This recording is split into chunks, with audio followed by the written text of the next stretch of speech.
एक बार की बात है, एक बार एक अध्यापक एक संपन्न परिवार के शिष्य के साथ कहीं जा रहे थे। तो उस शिष्य को कुछ मजाक सूझी क्योंकि उसको रास्ते में किसी गरीब मजदूर के जूते दिखाई दिए। उसने अध्यापक से कहा, गुरुजी अगर हम इन जूतों को छुपा दें तो कितना मजा आएगा। देखते हैं कि मजदूर पर इसका क्या असर पड़ता है।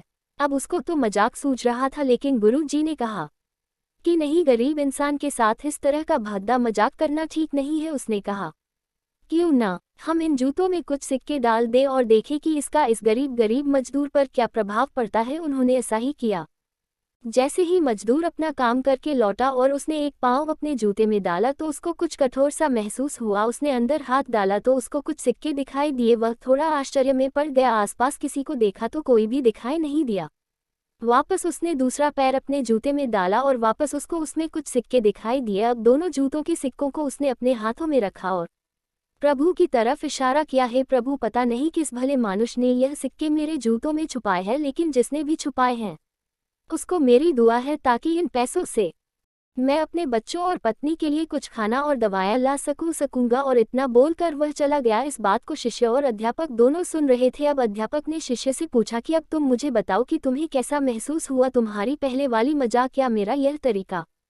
तो उसने कहा कि गुरुजी, मैं आपसे क्षमा चाहता हूँ। अब मुझे समझ आ गया है कि सच्ची खुशी किस चीज़ में है। जब हम किसी की मजाक उड़ाते हैं तो हमें कुछ पल का आनंद मिलता है, लेकिन इससे हमें बद्दुआ मिलती है। लेकिन अगर हम किसी की मुश्किल परिस्थिति में मदद करते हैं और जिसकी भी हम मदद करते हैं उसको भी नहीं पता कि हमने उसकी मदद की है, लेकिन अंदर ही अंदर हमें पता है कि हमने उस इंसान की मदद की है, यही सच्ची खुशी है। जब हम दूसरों को खुशी देते हैं तो हमें सच्ची खुशी मिलती है।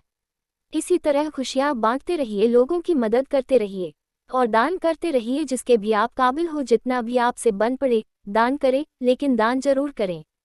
इसका मतलब यह नहीं है कि आपको कंपलसरी या अनिवार्य रूप से इतने रुपए दान करने ही चाहिए, क्योंकि हर किसी की ज़रूरत अलग अलग हो सकती है। अगर आप किसी को पैसों का दान नहीं कर सकते तो कम से कम चीज़ों का दान तो कर ही सकते हैं। मुझे पूरी उम्मीद है कि यह आपका कीमती समय देने के लिए दिल से शुक्रिया।